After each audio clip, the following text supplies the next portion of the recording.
In this video, I cover the headwinds which could be perceived as negative for the economy and the stock market. We look at how that could be confirmed by stock market insider selling at actually higher levels than what we saw in January of this year, and why the stock market is at a crucial pivot point where we could tip into a very strong trend either way starting very soon. Hello everyone, this is Sajad. Before we get onto the charts, let's have a look at some of the important news and statistics from the week.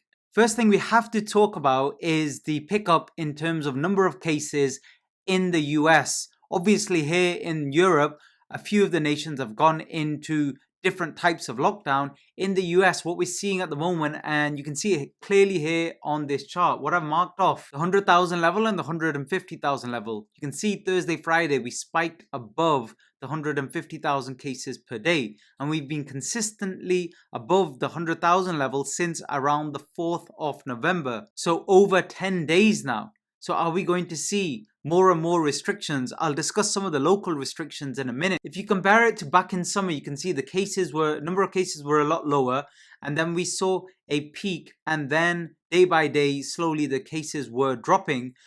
It's unclear whether we've seen a peak as yet or whether the peak will be later down the road. And remember, there's talk of the vaccine, but the vaccine is 2 doses anyway. It hasn't passed safety tests or anything like that, so that could still be well into Q1 of 2021. That is not going to prevent any immediate shutdowns. The other thing we need to look at here is the 7-day average. So you can see at the top there a similar chart, the number of cases, but if you have a look at the 7-day average, you can see how sharply it's now pointing upwards. And this is an issue because there's concerns now in terms of the momentum.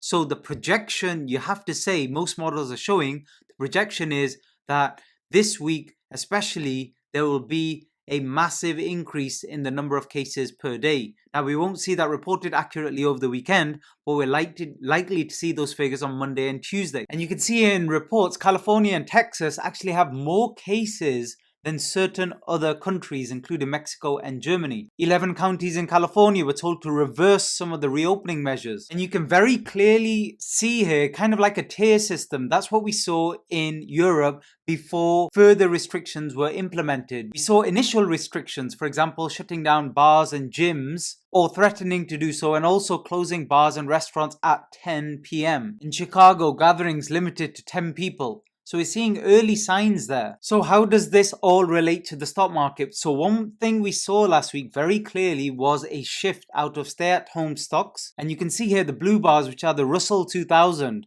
More money flowing into the Russell 2000 stocks and moving out of the Nasdaq. But to be honest, it's been a very up and down picture. The red bars here you can see is the Nasdaq. You'll see in October, there was a shift to the Nasdaq. On October 30th, a massive shift out. Then a shift back in the first week of November, and then back out again. So clearly investors are very confused as to whether to go all in with the massive FANG stocks or to look at more value, especially travel, hospitality, if a vaccine will improve the situation in the near future, say the next 3 to 6 months. The other issue, especially with the US stock market, which we've discussed before, is the valuation now as compared to a lot of the other markets around the world. You can see here how far the US is outperforming all of the other major stock market indices at the moment. Recently, I also talked about the Warren Buffett indicator and where valuations are in terms of price earnings ratio. And you can see clearly here on this chart, we are at .com levels. That is clear for all to see in the US market, especially the S&P and the Nasdaq. And this is what makes any forecasting right now very tricky. So if the US is going into various different degrees of lockdown across the states, which will obviously affect the economy, not got any signs of any stimulus, Trump's refusing to leave, Biden might do all sorts of different tax policies that could be damaging to the larger corporations, and you've got a very overvalued stock market anyway. It's no wonder people are confused about what to do and whether right now you'll actually see a decent return on the long side. Another chart I saw was the insider transactions ratio. Now, this is covering the last couple of years, and again, it's very difficult to verify this data and to kind of interpret how important it is. But we did see a massive spike in selling in mid to late January, just before we had that massive crash, where there was a much larger ratio of insider sales to buys.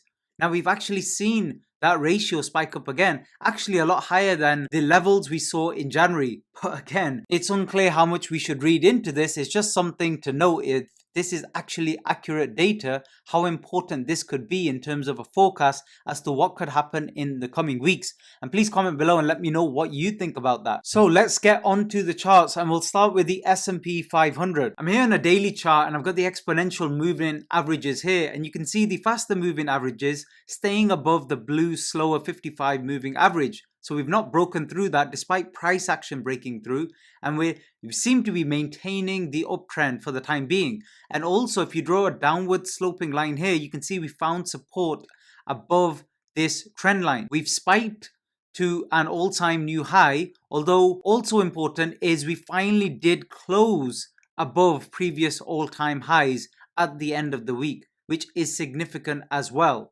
Because the thing you have to be careful about with this hammer wick down, much like, for example, this one here, and this one we saw in early May, another one here we saw, which wasn't actually a hammer candle, but similar with a long bottom wick. You have to be careful because that can sometimes be a reversal sign. So if we actually zoom out onto a weekly chart, you can see it more clearly here at the March lows and just last week. Why is that important? Well, you just have to be careful there, because if we did get, like we got here in March, price action moving very strongly in the direction of the wick, well, the wick's body, then that could indicate a stronger trend forming. So, for argument's sake, if we saw an open lower at the beginning of the week and then some price action moving down, this could be a massive reversal sign here.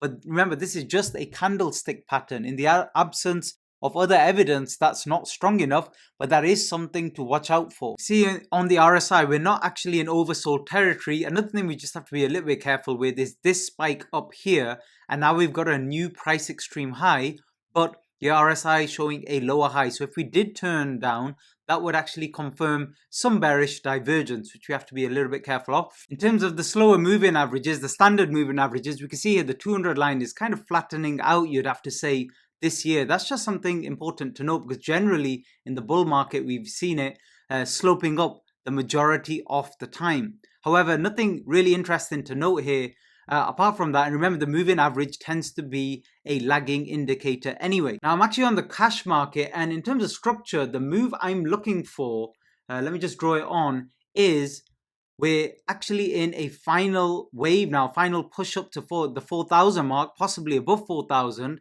This is the move I'm looking for.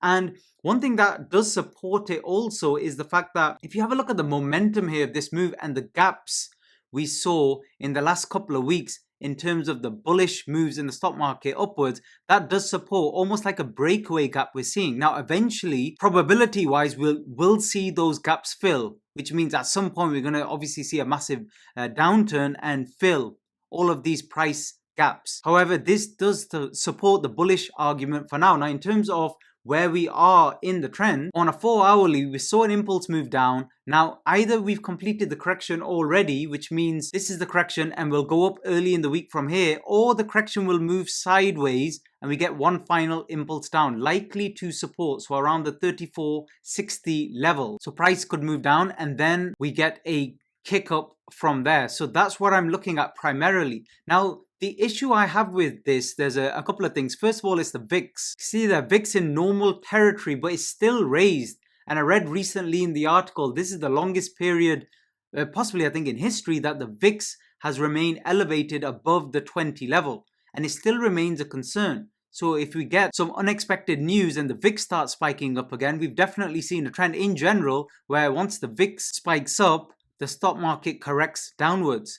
And the other thing is the Nasdaq here and the stay-at-home stocks, the FANG stocks. What we've been seeing here, especially clear here on the Nasdaq, is we haven't actually gotten over those highs we saw at the beginning of September, and we've actually corrected significantly downwards, and we're seeing the same in Apple, Amazon, etc. So very likely, well, more likely I think, we could see further correction in these larger stocks. And remember, these larger stocks, they are a large part of the wider stock market. So you'd expect to see S&P and Dow Jones at least follow a little bit.